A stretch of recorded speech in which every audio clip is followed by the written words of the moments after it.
वंदना मेरी अनेक बार सर्व कला समृत डोलन तेरा को प्रभु नानक देकर हाथ ज्ञान अंजन सतगुर दिया अज्ञान अंधेर विनाश हर कृपा ते संत बेटियो होया मन प्रकाश तुद गी अरदास हमारी जियो पिंड सब तेरा कहो नानक सब तेरी वड्याई कोई नाव न जाने मेरा मैं खोटा साई खरा मैं अंध का भंडार मैं अपराधी आत्मा साई शरण संभाल मैं अपराधी आत्मा सतगुरु बख्शनहार।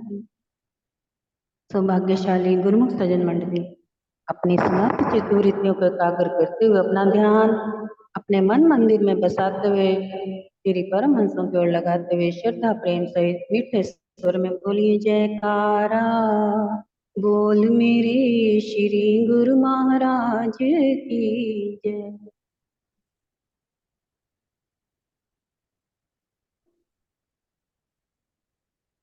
गुरुमुखो, जैसा कि आप जानते हैं कि हमारा ये जो शरीर है ये 5 तत्वों से भरा है और ये बात तो हर कोई समझता है और हर किसी को मालूम भी है कि ये 5 तत्वों का शरीर जो है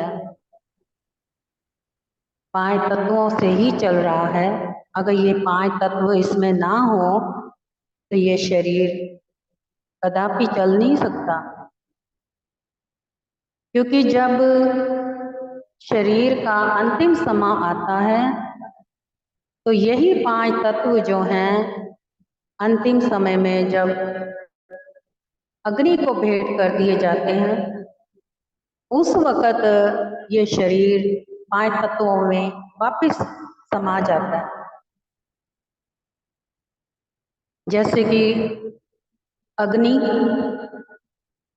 जल, वायु, पृथ्वी, आकाश।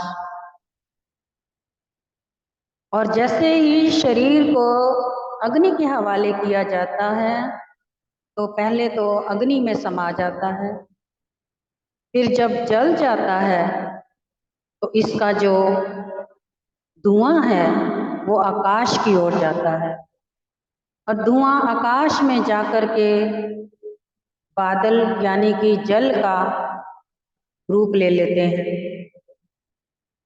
और बाद में शरीर की जो भस्म होती है वो मिट्टी वो धरती में समा जाती है। तो इसी प्रकार से 5 तत्व शरीर के अंतिम समय में समाप्त हो जाते हैं। और अगर कोई समझ सके तो इस बात की गहराई को समझे कि ये जो 5 तत्व हैं हमारे कहाँ से शुरू होते हैं। गुरुमुखों, हमारे शरीर के 5 हिस्से हैं। 5 हिस्से कैसे? जैसे हमारा सिर है, ये कौन सा तत्व आता है सिर के ऊपर का? आकाश तत्व। यहाँ पर आकाश तत्व है। और जो छाती का हिस्सा आता है हमारा, ये वायु तत्व है।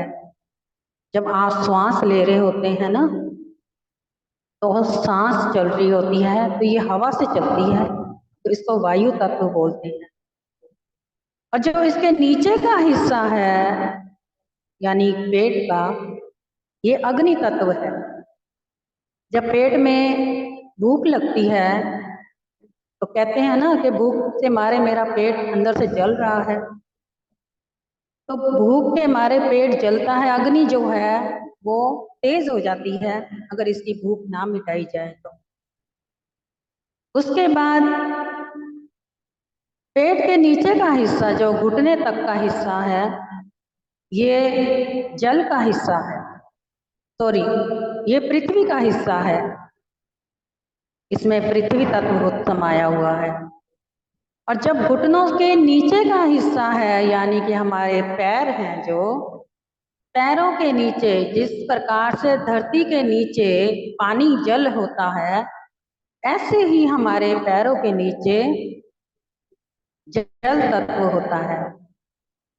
तो ये जल तत्व और पृथ्वी तत्व, ये तो आपको मालूम ही होगा कि जब कहते हैं कि जल तत्व में रहते हुए भी पैर जो हैं गर्म रहने चाहिए, ठंडे नहीं रहने चाहिए, क्योंकि पैर ठंडे होने से हमारे शरीर का तापमान जो है बिगड़ जाता है। और हमारे जब पेट में अग्नि तत्व बढ़ जाता है या कम हो जाता है, तो इसमें भी शरीर का बैलेंस बिगड़ जाता है। अब देखा जाए, जब हम सत्संग कीर्तन में होते हैं उस वक़्त क्या करते हैं, तालियां बजाते हैं। कीर्तन में तालियां बजा बजा कर हम अपना अग्नि तत्व जो है बढ़ाते हैं, तो इससे हमारे पेट का जो बैलेंस है वो बन जाता है, सेट हो जाता है।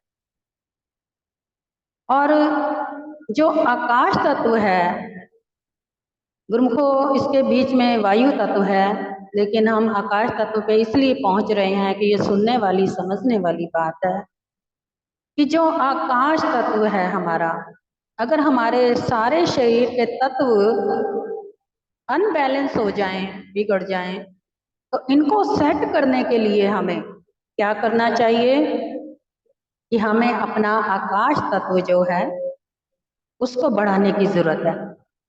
और वो किस प्रकार से बढ़ता है?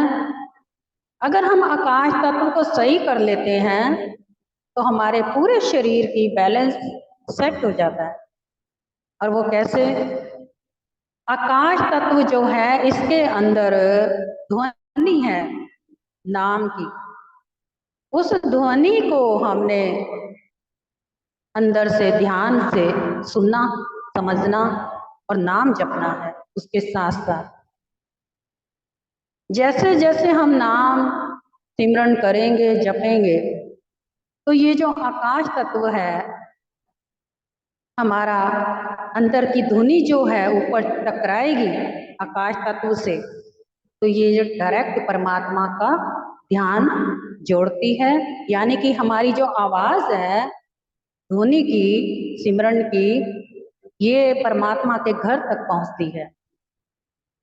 जैसे आपने मंदिर देखे, कितने मंदिरों के ऊपर गुम्मट से बने होते हैं, वो किस लिए बने होते हैं कि उसका आकाश तत्व उन्होंने बना रखा होता है अपनी तरफ से, कि उस मंदिर के गुम्मट के अंदर नीचे बैठ के जो पूजा पाठ की जाए, उसमें सारी की सारी जितनी भी ध्वनियां हैं, कीर्तन की, भजन की, सिमरन की आवाजें सारी एकत्र होकर के ऐसे गट्ठा बन जाता है और सीधा ऊपर ध्वनि पर जाता है, गुम्मट पे जाकर लगता है, गुम्मट से पार होते हुए आकाश में पहुंचता है।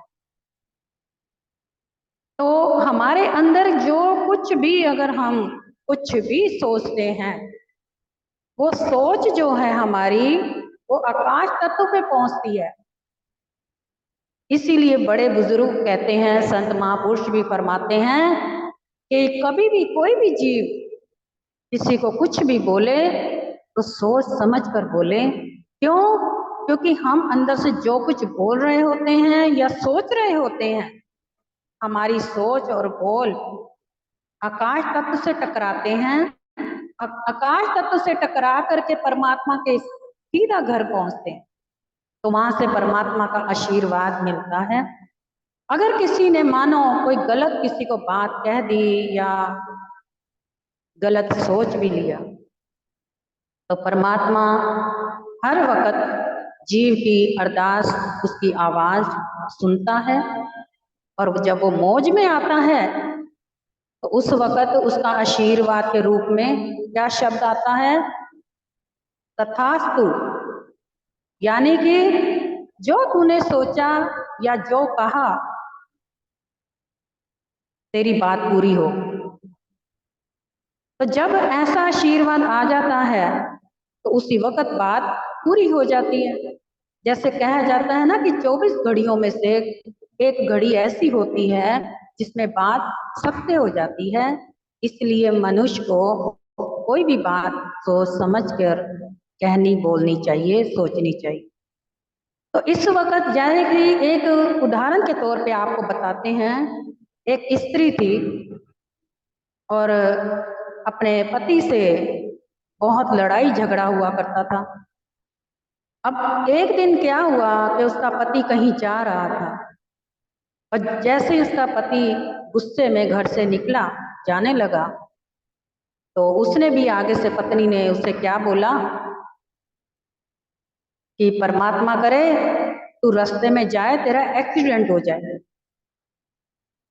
अब जैसे ही वो घर से निकला, बाहर सड़क पर पहुंचा, तो उस बेचारे का एक्सीडेंट हो गया।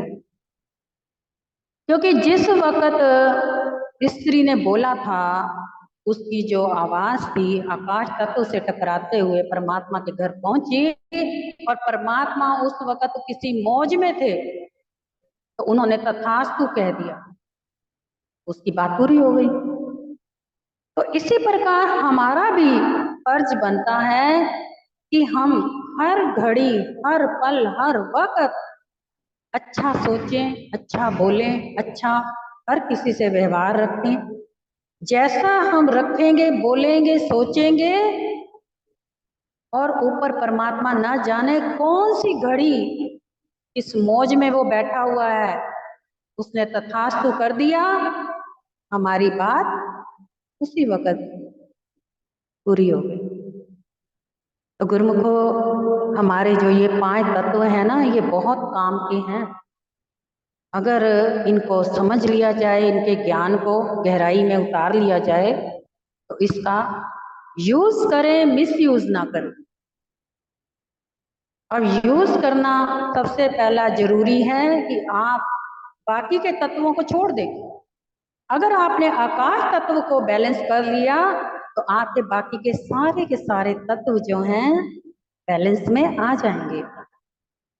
जो गुरुमुख सुबह सिमरन करते हैं, अमृत वेला करते हैं, अरदास करते हैं, आरती करते हैं, विनती करते हैं, किसी के लिए अगर अरदास लगाई है, अब आपने सुना होगा कि हमारे ग्रुप में जब सब गुरुमुख मिलकर अरदास लगाते हैं, तो वो अरदास बहुत जल्दी कबूल होती है। क्यों? क्योंकि तरह तरह के गुरुमुख बैठे हैं अपनी अपनी भक्ति की वाइब्रेशन लेकर के। अब ना जाने कौन से गुरुमुख की वाइब्रेशन इतनी प्रबल है कि परमात्मा के घर तक पहुंच गई, तो वहां से तथास्तु आ गया। इसीलिए कहते हैं कि जब सामूहिक प्रार्थना की जाए, तो उसमें अवश्य वो प्रार्थना पूरी होती है और उस प्रार्थना से लाभ मिलता है। तो कोशिश करें कि अगर किसी के घर में कोई दुख, परेशानी, कोई बीमारी, कष्ट आया हुआ है, तो कोशिश करें अगर परिवार सब मिल करके सुबह शाम अरदास करें, या प्रभु की बंदगी, कोई गीत भजन कुछ भी करें। अगर आप सब मिलकर नहीं भी कर सकते परिवार के साथ, तो इसमें एक और भी रास्ता है कि कभी महीने 15 दिन में हर गुरुमुख का धर्म फर्ज बनता है कि हर महीने 15 दिन में एक सत्संग संगत को बुला करके अपने घर में अवश्य रखा करें। क्योंकि जब संगत सारी जुड़ती है ना, आती है, और उस वक्त सामूहिक भक्ति हो रही होती है, चाहे वो भजन गा के, चाहे सिमरन जप कर, चाहे वो सत्संग में बैठ करके, और चाहे वो तालियां बजा के, चाहे जयकारे लगा के। और जयकारा भी किस लिए जरूरी है? जयकारा कहते हैं ना, जरा जोर से बोलो, सुनाई नहीं पड़ा। आवाज तेज होनी चाहिए जयकारे की। क्यों? क्योंकि आकाश तत्व से टकराए, परमात्मा के घर जाके पहुंचे, और वहां से सबकी हाजिरी लगते हुए परमात्मा के घर से आशीर्वाद आए, तथास्तु। इस प्रकार का भक्ति सामूहिक बहुत असर करती है। तो कोशिश करें कि महीने में या 15 दिन में, जरूरी नहीं कि आप इतने खर्चे करें और ज़्यादा आपको मतलब कि अपने हिसाब से चलें, जितना आपका पॉकेट अलाउ करे उस हिसाब का आप सत्संग, सिंपल सत्संग रखें। और लेकिन सामूहिक भक्ति जरूर किया करें, इससे आपको दुगना लाभ होगा। आपके घर के कष्ट, दुख, दरिद्र जैसी संगत आती है, उस संगत के चरणों के साथ दुख दरिद्र सारे आपके घर के लग के बाहर निकल जाते हैं। तो उस घर में फिर अपने आप खुशियां भी आती हैं और परमात्मा का आशीर्वाद सदैव बना रहता है। तथास्तु कह। तो गुरुमुखों महापुरुषों के ये वचन हैं, इन वचनों का अमल करते हुए अपने जीवन का लाभ उठाएं और एक सुंदर से भजन की हाजिरी भी आज लगाते हैं। कई दिनों से कई गुरुमुखों की ये बात हुई कि कहते हैं दीदी आपने भजन नहीं सुनाया बहुत दिनों से, तो आज एक भजन की भी हाजिरी हम लगाते हैं। बोलो जयकारा बोल मेरे श्री गुरु महाराज की जय। तेरियां चरना विच मेरी अरदास दाता, तेरियां चरना विच मेरी अरदास दाता, के हर पल बनिया रहे, ओ हर पल बनिया रहे मेरा विश्वास दाता, मेरा विश्वास दाता। हाँ तेरिया चरना विच मेरी अरदास दाता, ओ तेरिया चरना विच मेरी अरदास दाता।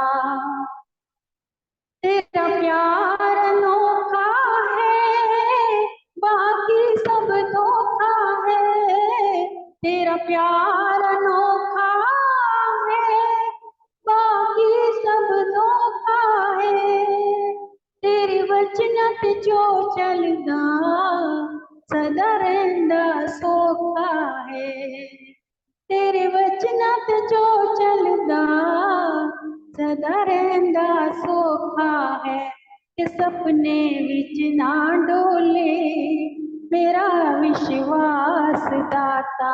हाँ सपने विच ना डोले मेरा विश्वास दाता, कि हर पल बनिया रहे, ओ हर पल बनिया रहे मेरा विश्वास दाता, मेरा विश्वास दाता।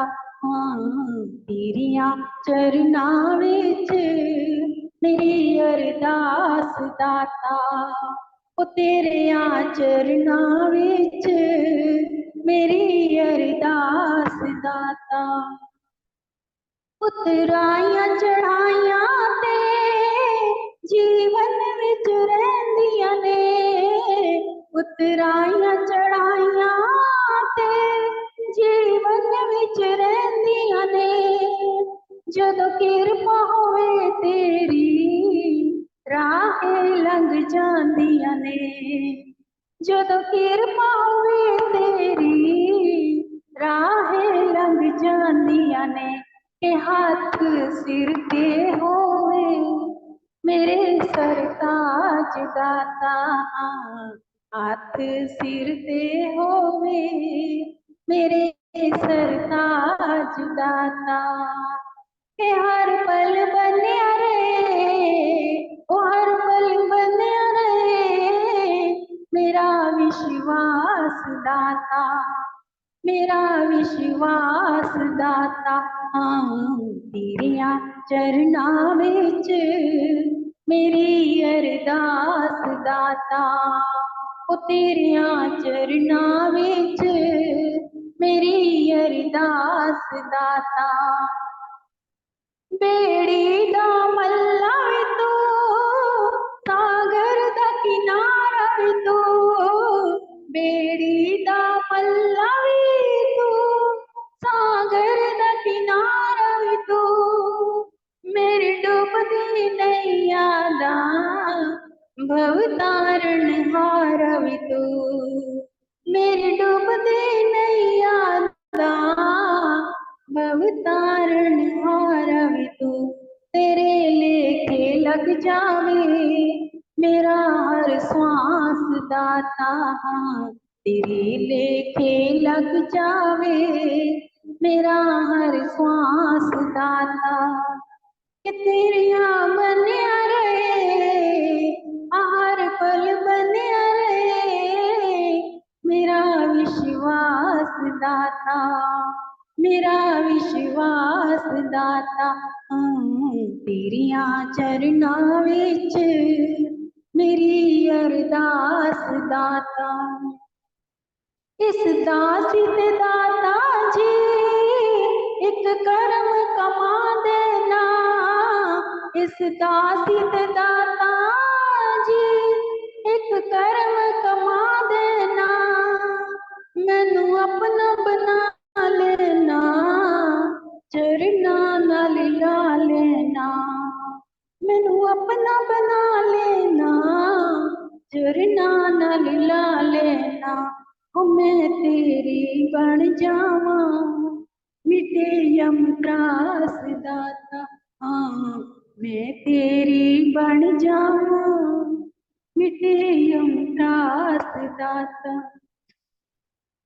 कि हर पल बनिया रहे ओ हर पल बनिया रहे मेरा विश्वास दाता, मेरा विश्वास दाता। तेरिया चरना विच मेरी अरदास दाता, ओ तेरिया चरना विच मेरी अरदास दाता। गुल जयकारा बोल मेरे